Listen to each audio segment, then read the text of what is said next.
হালুম ভাই, আপনি সব সময় এরকম এত সুন্দর সুন্দর পিৎজা খান, বাট আমরা না এই লোকেশনটাই জানি না যে আপনি কোথা থেকে পিৎজা খান। প্লিজ কাইন্ডলি একটু বলেন না কোথা থেকে আপনি পিৎজাটা খান। ভাই বসেন না আগে, বসবো? প্লিজ বসেন। বলতেছেন তো? বসেন ভাই, বসেন না, একটু বসেন, চোখ বন্ধ করেন, হাতটা বাড়ান, এই স্ল্যাশটা একটু মুখে দেন।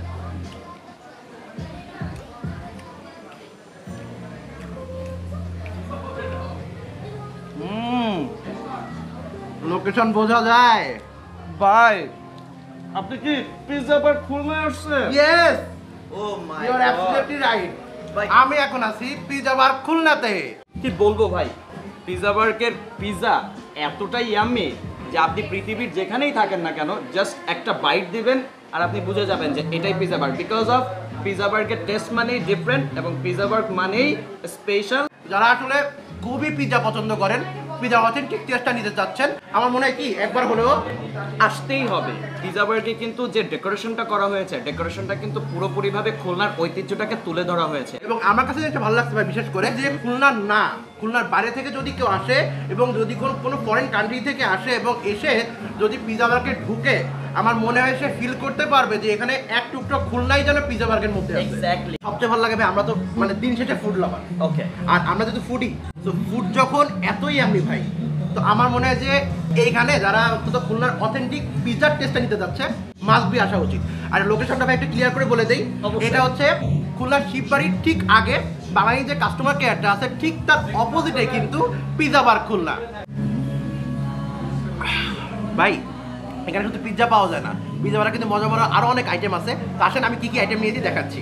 বড়লোকের পিৎজা 795 টাকা, বারবিকিউ মেট মেশিন 455 টাকা, ব্লু ওশান 169 টাকা, কক্স লেমন 249 টাকা, অরেঞ্জ মতিঝিল 199 টাকা, জুসি বোম 199 টাকা, বারবিকিউ 219 টাকা। এরকম একটা বার্গার দেখে ভাই একটা হালুম বাইট যদি না দেই, আসেন বাইটটা হয়ে যাক। আর বিটু বার্গারটা জাস্ট ওয়াও, অস্থির ভাই, এটা ছক্কা মেরে দিতে ভাই। এই বার্গারটা একবার মুখে দিবেন, আমার মনে হয় আপনার ফিল হবে যে আপনি খুলনার বেস্ট অনেক একটা বার্গার খাচ্ছেন। অর্ডার করেছিলাম দ্য এভরিথিং পিৎজাটা এবং আমরা চিকেন ললিপপ নিয়েছিলাম, এবং যদি টেস্টের ব্যাপারে বলে এটা অনেক দারুণ ছিল, কারণ ঢাকাতে আমরা খেয়েছিলাম এবং ঢাকা খুলনা বোথ খুবই ভালো লাগছে, কোয়ালিটি সেম, এবং এটা ডেকোরেশনটা খুব ভালো লাগছে। এবং সবথেকে বেশি যেটা আমাদের ভালো লাগছে যে এখানে যারা ভাইয়ারা এবং আপুরা আছে তাদের বিহেভিয়ারটা আমাদের খুব ভালো লাগছে। এখানে পিৎজাটা অনেক ভালো লাগছে, আমি বলবো আবার সব ঠিক আছে, 10-এ 10 একেবারে। ইন্টেরিয়র ডিজাইনটা সব থেকে বেশি ভালো লাগতো, খুলনার হিস্টোরিক প্লেসগুলো এখানে তুলে ধরা হয়েছে, যেটা আসলে মাইন্ড ব্লোয়িং ছিল, আর বিহেভিয়ার তো মানে অসাম।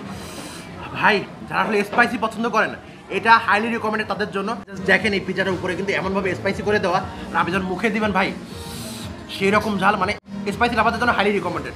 আর যখন আমার ঝাল লেগে যাবে, আমি যে মকটেলগুলো নিয়েছি, আপনারা চাইলে কিন্তু এরকম মকটেল নিতে পারেন।